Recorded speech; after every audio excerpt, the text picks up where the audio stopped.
Assalamualaikum warahmatullahi wabarakatuh. Perkenalkan, kami dari kelompok 6 di sini ingin mempresentasikan tugas dari week 2, yaitu tentang CI/CD pipeline yang sudah kami kerjakan. Terkait progres tersebut, mungkin di sini perkenalkan, nama saya Muhammad Sahril. Pada awal kali ini, saya akan menjelaskan tentang kontribusi kami dulu.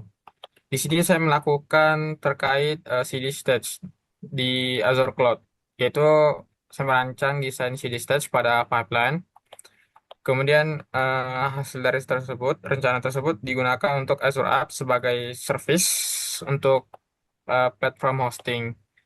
Kemudian saya mendefinisikan nanti dua environment yang akan dibuat, yaitu staging dan production, yang kemudian nanti terkait saya juga nanti akan merencanakan alur deployment-nya otomatis dari GitHub Action ke Azure.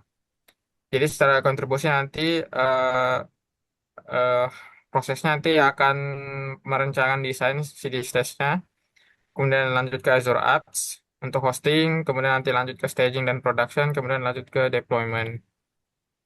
Mungkin selanjutnya oleh teman saya. Oh ya, di sini untuk di sini saya Faiza. Di sini untuk kontribusi saya sendiri ke pipeline itu adalah mengerjakan bagian database dan juga manual approval. Lalu kontribusi di sini terus saya merencanain komponen database dan juga mekanisme approval pada pipeline-nya. Terus menentuin Supabase sebagai database pilihan dan juga alasannya. Terus juga nanti merancang alur manual approval yang menjadi gerbang itu sebelum kodenya itu masuk ke production environment. Berikutnya, kawan saya. Kontribusi yang berikutnya, kawan saya. Apa siap? Ya, jelasin kontribusi. Oke, berikutnya saya Azhar Aditya Pratama NRP 084. Di sini saya eh, akan berkontribusi pada bagian CI stage continuous integration. Di sini saya merancang pipeline CI-nya ya, yaitu menentukan tools-tools untuk tahap CI-nya, yaitu seperti ESLint check, npm install, npm run, build dan semacamnya, dan juga terdapat beberapa tes-tes juga gitu di bagian CI ini. Dan di sini eh, pada bagian CI ini juga menggunakan GitHub Actions, yaitu jadi tools-tools tadi seperti I- ESLint dan sebagainya akan di call melalui GitHub Actions-nya. Dan jika ada notifikasi error atau semacamnya akan muncul di log GitHub Action-nya dan juga ada notifikasinya gitu. Oke, next.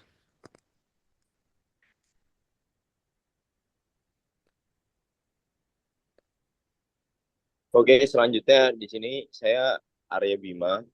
Di sini saya berkontribusi merancang developer environment yang akan digunakan tim untuk menentukan code editor yang dipakai, yaitu seperti kayak Visual Studio Code. Kemudian merencanakan penggunaan Git sebagai version control dan GitHub sebagai repository. Kemudian mendefinisikan nama repository, yaitu PSO C Group 6 sebagai pusat kolaborasi tim.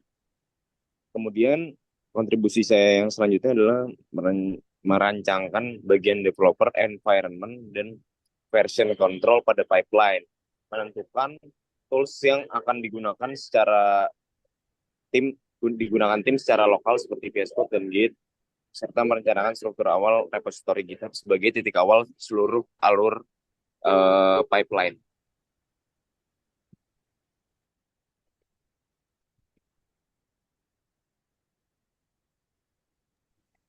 Baiklah, eh, sekarang di sini lanjut terkait penjelasan tentang CI/CD pipeline. Pada bagian ini, eh, mungkin di slide sebelumnya, slide 3. Nah, pada bagian ini terdapat actors yang dimana akan berisi tentang developers, GitHub, dan cloud. Kemudian dari action yang kita ambil di sini berawal dari local environment, yang mana nanti dari pihak kita developer menggunakan tools VS Code dan extensionnya melakukan eh, program kode program yang akan nanti di push code-nya ke dalam GitHub. Oke, apa lagi? Udah. Dari Eh, lanjut. l- Lanjut mungkin ini ada bagian monitoring di sini belum Sorry, kami. Aku dulu yang ini yang bagian kanannya. Oke. Bentar ya. Oke, jadi setelah kodenya masuk ke GitHub, GitHub Actions itu dia akan otomatis berjalan sebagai kayak orchestrator sekaligus monitoring pipeline-nya. Nah, jadi alur pertama yang pertama itu adalah staging deployment. Jadi di sini GitHub Actions-nya itu ngejalanin beberapa step secara otomatis, dimulai dari pull code, lalu sline check untuk ngecek kualitas kodenya, npm install untuk install dependensi, npm run build untuk nge-build aplikasi Next.js, dan juga type check untuk memastikan nggak ada error TypeScript-nya. Nah, jika semuanya udah berhasil, eh, otomatis di-deploy ke staging environment di Azure App Service-nya. Nah, setelah masuk ke staging, terdapat proses manual checking dan juga approval di langkah ketiga. Jadi kami akan ngecek apakah aplikasi di staging itu udah berjalan dengan baik. Nah, jika ada masalah, pipeline-nya itu akan dihentiin dan developer akan diminta untuk memperbaiki kode dari awal. Nah, jika nggak ada masalah dan dapat approval, pipeline-nya itu lanjut ke tahap berikutnya. Nah, terus alur terakhirnya itu ada production deployment. Nah, prosesnya itu dia sama seperti staging, pull code, sline check, npm install, npm run build, dan type check. Namun di sini hasilnya itu di-deploy ke production environment di Azure App Service yang merupakan environment live yang dapat diakses oleh pengguna akhirnya yaitu admin ITS. Nah, terus database aplikasi kami itu juga menggunakan Subabase yang terhubung ke kedua environment tersebut, baik dari staging maupun production-nya. Oke, mungkin itu aja untuk penjelasan diagram. Berikutnya dijelaskan oleh teman saya.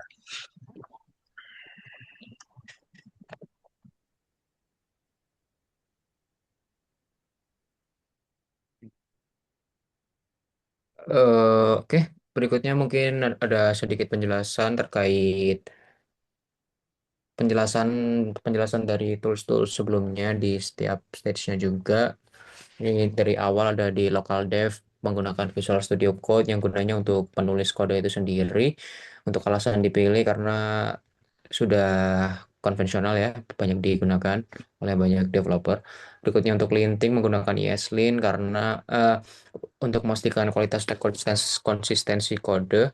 Kenapa dipilih? Karena sudah cocok untuk ekosistem Next.js dan TypeScript. Berikutnya untuk version controlnya yaitu Git digunakan untuk melacak perubahan dan mengversioning kode lah basically. Kenapa dipilih? Karena standar industri dan terintegrasi dengan GitHub. Untuk repository ya GitHub karena untuk menyimpan kode secara online dan juga terintegrasi langsung dengan GitHub Actions. Dan untuk CI/CD-nya menggunakan GitHub Actions untuk mengotomasi proses testing, build, dan lain-lain dan sampai end. Kenapa dipilih? Karena native di GitHub, gratis, dan konfigurasinya mudah via file .yaml dan semacamnya gitu. Lanjut.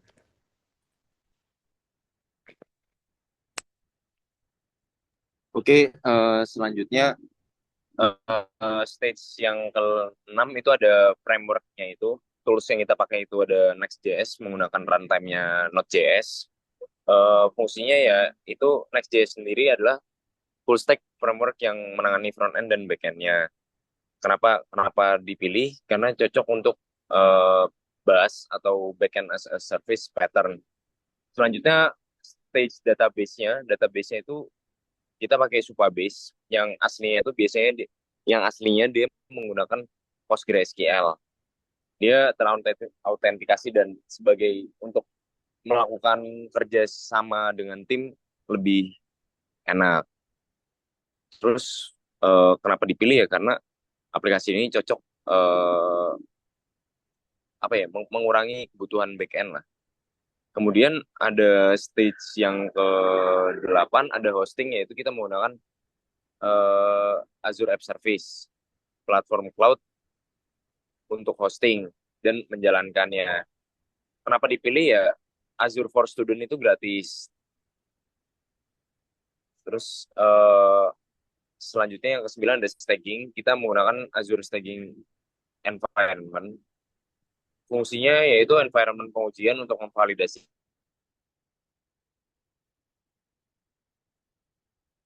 mencegah bug dan error masuk ke environment. di productionnya kita toolsnya menggunakan